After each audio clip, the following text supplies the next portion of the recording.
원금은 지키자던 60대가 지금 주식시장으로 이동하고 있습니다. 은퇴자금이 방향을 틀었습니다. 설마 저분들까지? 이 생각이 드셨다면 오늘 뉴스는 바로 그 이야기입니다. 예금이 줄고 있습니다. ETF와 펀드는 늘고 있습니다. 금과 보험까지 함께 움직이고 있습니다. 이게 단순한 투자 유행일까요? 아니면 더 큰 흐름의 시작일까요? 오늘 이 뉴스를 끝까지 보셔야 하는 이유가 있습니다. 지금부터 그 배경을 하나씩 짚어보겠습니다. 먼저 이 질문으로 시작하겠습니다. 여러분 주변에 이런 분 계십니까? 퇴직하고 나서 목돈을 정기예금에 넣어두신 분, 금리가 얼마야? 물어보면서 은행 앱 열어보시는 분, 주식이나 펀드는 나하고 거리가 있다고 생각하시는 분, 그분들이 지금 바뀌고 있습니다. 데이터가 그렇게 말하고 있습니다. 이게 참 묘합니다. 보수적인 분들이 먼저 움직이기 시작했다는 사실이. 그래서 오늘 이 뉴스입니다. 지금 자산 시장에서 조용하지만 분명하게 일어나고 있는 변화. 그 실체를 숫자로 현장으로 들여다보겠습니다. 재작년에 퇴직한 60대 왕씨의 이야기부터 시작하겠습니다. 그동안 은퇴자금 대부분을 정기예금과 적금에 넣어 운용해 왔습니다. 원금 보전이 최우선이었기 때문입니다. 그런데 작년 하반기부터 생각이 달라지기 시작했습니다. 국내 주식시장이 초황을 이어가면서 가만히 지켜보기가 어려워진 겁니다. 그래서 어떤 선택을 했을까요? 예적금 만기가 돌아온 목돈을 ETF 여러 개에 나눠 넣었습니다. 왕 씨는 이렇게 말했습니다. 한 자산에만 투자하는 게 능사가 아님을 느꼈다. 개별 종목 직접 투자는 부담스럽지만 분산 투자 효과 있는 ETF라면 괜찮을 것 같았다. 이 사례 하나로 끝나면 뉴스가 되지 않습니다. 그런데 이게 예외가 아니었습니다. 신한은행이 분석한 자료가 있습니다. 월 평균 수신 잔액 1억 원 이상인 개인 고객 약 38만 명의 운용 현황입니다. 이 숫자를 주목해 주십시오. 이 고객들의 예적금 잔액이 지난해 1월 기준 57조 3천억 원이었습니다. 그런데 최근 51조 5천억 원 수준으로 줄어들었습니다. 1년 사이에 5조 8천억 원이 빠져나간 것입니다. 비중도 줄었습니다. 44%에서 36.9%로 낮아졌습니다. 한 가지 짚고 넘어가겠습니다. 이 38만 명은 어떤 고객군일까요? 월 평균 수신 잔액이 1억 원을 넘는 분들입니다. 은행권에서 가장 보수적인 고객층으로 분류되는 분들입니다. 그분들의 예금이 줄었다는 것입니다. 이 지점입니다. 반면 신탁 잔액은 어떻게 됐을까요? 15조 8천억 원에서 18조 3천억 원으로 늘었습니다. 비중은 12.1%에서 13.1%로 올라갔습니다. 펀드 투자 잔액도 마찬가지입니다. 6조 5천억 원에서 8조 6천억 원으로 증가했습니다. 비중은 5%에서 6.2%로 커졌습니다. 간접 투자 비중이 커지고 있다는 뜻입니다. 여기서 헷갈린 분들이 있으실 겁니다. 은행 고객 이야기를 하는데 왜 주식시장 얘기가 나옵니까? 그 이유가 있습니다. ETF와 펀드, 신탁은 은행 창구에서도 살 수 있습니다. 자금이 은행을 거쳐 시장으로 이동하는 구조입니다. 겉으로는 은행 거래처럼 보이지만 실제로는 증시로 들어가는 돈입니다. 그래서 이 변화가 중요합니다. 이른바 머니 무브입니다. 자금이 움직이고 있다는 것입니다. 5대 은행 전체로 시야를 넓혀보겠습니다. 국민, 신한, 하나, 우리, 농협 5대 은행의 지난달 말 정기예금 잔액은 총 936조 8,730억 원이었습니다. 올해 들어서만 2조 4,132억 원이 줄었습니다. 적금도 46조 90억 원으로 482억 원 감소했습니다. 이 수치와 대조되는 숫자가 있습니다. 국내 증시 투자자의 탁금입니다. 같은 기간 20조 원 가까이 불어났습니다.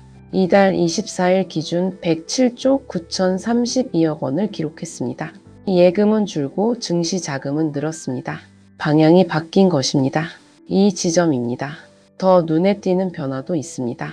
신한은행 개인 고객들의 금 투자 잔액이 1년 사이 3배로 뛰었습니다.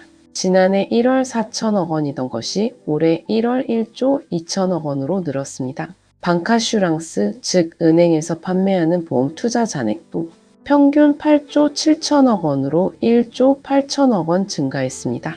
예금보다 약간이라도 수익률이 높은 저축보험을 찾는 분들이 늘었다는 뜻입니다. 수익률이 연 23%에 그치는 예테크, 예금 재테크의 존재감이 약해지고 있습니다. 그렇기 때문입니다. 정리해 보겠습니다. 예금은 줄고 신탁과 펀드는 늘었습니다. 금 투자가 3배로 뛰었습니다. 저축보험도 함께 증가했습니다. 보수적인 자금이 다양한 자산으로 분산되고 있습니다. 그리고 이 변화는 코스피 상승과 맞물려 있습니다. 코스피 지수가 이달 들어 20.7% 올랐습니다. 이날 종가 기준으로 처음으로 6,300선을 넘어섰습니다. 이 상황에서 가장 보수적이던 은퇴 자금까지 움직이기 시작했다는 것. 이게 오늘 뉴스의 핵심입니다. 그리고 이 뉴스에는 지금까지 말씀드린 것보다 더 중요한 포인트가 있습니다. 그것은 후반부에 있습니다. 여기서 한번 멈추겠습니다. 예금이 줄었다. ETF가 늘었다. 이게 전부라면 오늘 이야기는 단순한 투자 트렌드 보도로 끝납니다. 그런데 문제는 예금 감소 자체가 아닙니다. 모두가 놓친 진짜 포인트는 따로 있습니다. 이것은 개별 사건이 아닙니다. 세대의 이동입니다. 은퇴 세대는 그동안 금리 중심의 사고에 익숙했습니다. 이자 수익으로 생활비 일부를 보완하는 구조. 원금은 건드리지 않고 이자만 쓰는 방식. 이 방식이 수십 년 동안 작동해 왔습니다. 그런데 환경이 달라졌습니다. 저금리 기조가 이어지면서 예금 금리는 연 23% 수준에 그치고 있습니다.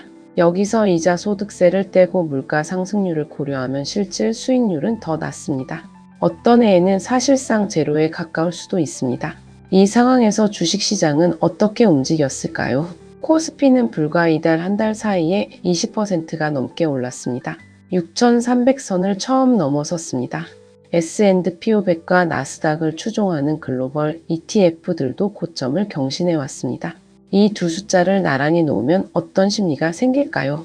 예금 금리 2%, 코스피 한 달 20% 상승. 이 괴리 앞에서 보수적인 분들의 마음도 흔들리기 시작한 것입니다. 단 여기서 정확히 보셔야 합니다. 이 흐름은 위험을 감수하겠다는 결심이 아닙니다. 기회를 더 이상 놓치기 싫다는 심리에 가깝습니다. 이 두 가지는 비슷해 보이지만 다릅니다. 그리고 이 차이가 향후 시장에서 중요한 변수가 될 수 있습니다. 이 지점입니다. 이 자금의 성격을 한번 생각해 보겠습니다. 은퇴 자금은 짧은 돈이 아닙니다. 언제든지 빼도 되는 여윳돈이 아닙니다. 생활과 직결된 자금입니다. 노후 의료비, 생활비, 가족 경조사까지 연결된 돈입니다. 그 자금이 시장으로 들어올 때는 투기적 단기 자금과는 성격이 다릅니다. 처음에는 조심스럽게 들어옵니다. 하지만 수익이 나기 시작하면 더 비중을 늘릴 수 있습니다. 그리고 조정이 오면 어떻게 될까요? 상승장에 늦게 합류한 자금은 조정기에도 함께 흔들릴 수 있습니다.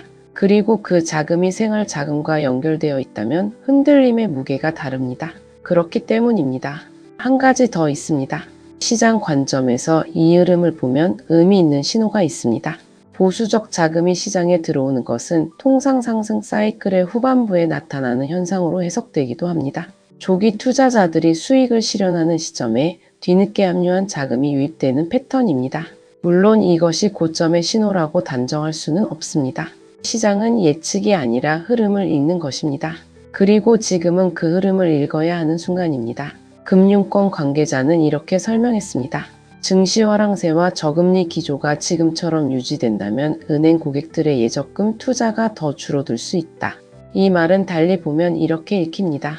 지금의 흐름이 일시적이 아닐 수 있다는 것, 구조적인 변화의 시작일 수 있다는 것입니다. 정리해 보겠습니다.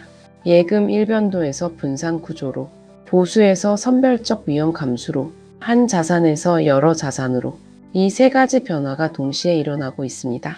그리고 이 변화의 주인공이 그동안 가장 조용했던 은퇴 세대라는 점. 그래서 오늘 뉴스가 지금 나오는 이유입니다.